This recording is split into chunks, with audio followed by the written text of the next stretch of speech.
I frequently insert the fact that I went to architecture school pretty often in my videos, to the point that it's probably boastful to some of you. But I haven't exactly shared a focused perspective on the things I've learned and retained during my 4-year struggle towards an undergraduate bachelor's degree in architectural science. You're doing it again. Doing what? You didn't have to specify that whole last part. It feels like you're boasting again. Oh, yeah, well, you know, it's more like filler words to make it feel like the video is longer and has more content than it actually does. Kinda like trying to reach the word quota in an essay, you know? Oh, I get it. So it's like trying to reach the 8-minute mark in a YouTube video so it can qualify for mid-roll ads. Oh, no. It's not like that. It is that. He's right, I boast a lot about having graduated university, but really, I don't have much to show for it. This degree doesn't mean anything. I don't even know where it is. It's somewhere at my parents' house. It neither represents my accumulated knowledge nor my passion for architecture. It merely serves as a reminder of how many years I can endure hating myself. True, it has been almost 10 years since I graduated, so it's natural that I forgot a lot of what I learned, but even at the year of, I didn't really have confidence with my knowledge in pursuing the field. When I chose to full commit to YouTube and content creation, I naively thought to myself, if I totally bomb this and I make like 10 cents a month, at least I have architecture to fall back on. But really, it was more like, please let this work. I don't want to do architecture. I hate it. I want to make dumb animations, please. Architecture wasn't really plan B. It was more like plan L. So when I say I truly appreciate your support of my work and allowing me to self-sustain from my videos, I really mean it.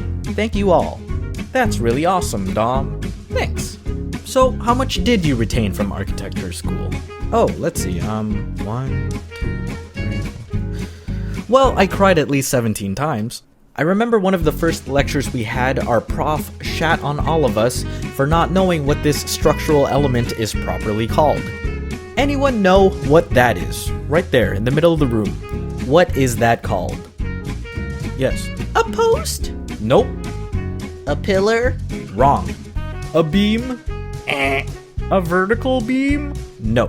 One more try or I feed my shoe to one of you. A structural vertical beam? A column. It's called a column. How do you guys not know this? You're in first year. God. So, for the rest of my life, due to being ridiculed, I will know to call this a column. Boy, I'm sure glad my tuition paid for someone to make fun of me for going into a program to learn about things I wasn't knowledgeable about. The biggest lesson I've learned in what makes a good building design is form follows function. The nature of architecture is to design based on the human experience and how people interact with the space. The overall shape of the building should be directly corresponding to the intended function or purpose of the spaces within it. If you design a building shaped like an origami paper crane and presented it to a professor for a critique, they will calmly tell you it is garbage and then spit on your grave because you are now dead to them. Even though seeing a paper crane building might seem cool and Instagrammable, when you think about it, it likely fails as a building. You've got awkward corners everywhere, making awkward rooms for people to fit into, which means a bunch of wasted space and wasted construction materials and costs. And what is even going on up here? Is it just a tall, empty space, or are there awkwardly shaped single rooms that shrink every story until you get to the sniper tower? How do you even get up there? Standard elevators don't move diagonally, and stairs aren't gonna fit nicely without the engineers wanting to put a bounty on your head for this complicated design. Simply put, if it's annoying to build, it's probably a bad design. While a paper crane may be used as inspiration for a design, there is much more to architecture than just cool visual concepts. There is this museum in Toronto called the Royal Ontario Museum, the ROM, and all of my professors, collectively and unanimously, shit on the ROM every chance they get. It looks like this, and you might be thinking, oh, it's kinda cool, right? It's got some very unnatural shapes, and it's interesting how it superimposes on the surrounding structures to elaborate the distinction between the old and the new. It stands out. Very touristy. But that's all it did. Stood out. Once you go through architecture school, you never look at buildings the same way ever again. You know how much my profs hated the ROM? They took us on a field trip to the ROM to shit on its design during the tour. Wow, look at all these awkward corners. Wow, look at all this wasted space. Wow, look at this useless hallway that leads to a dead end. Wow, wow, wow. They were brutal, but they were right.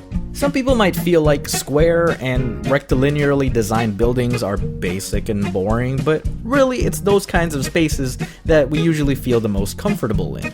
What the hell are you gonna do with a spherical room? Where does your door go? How are you gonna arrange your furniture to fit without having to customize them? Are you gonna have curved glass windows? Again, the engineers and construction workers will have your head on a pike. Remember, form follows function. You don't think of how a building will look and then somehow force cram the necessary rooms inside to fit. You keep in mind your overall space constrictions, of course, but you have to design from the inside, and eventually the outside will take its form. And finding the optimal arrangements in correspondence to interesting forms is what sets aside the good architects from the paper crane designers. Some other bits of things I learned. We never called these blueprints, they're just called architectural designs or drawings made up of plans, the top views of the spaces, sections, views of the spaces as if you cut through it, and elevations, the side views. Always include standard scales when showing drawings. 1 to 73 is not typically a scale people understand. This part of the roof of a building is called a parapet, and it was really annoying to draw in cross-section. Either you drew your drawings on a presentation board by hand, or you did it on a computer and spent $90 to print it. Starving artists and starving architecture students get along. Avoid using glue gun for your models. It doesn't dry nicely and sometimes leaves those spiderweb glue bits. As I've mentioned before, keep the engineers in mind. They have to make your design stand. If you think a 20 by 20 meter room can hold up without any columns, enjoy having your ceilings collapse. Exterior walls are much thicker than you think because of insulation.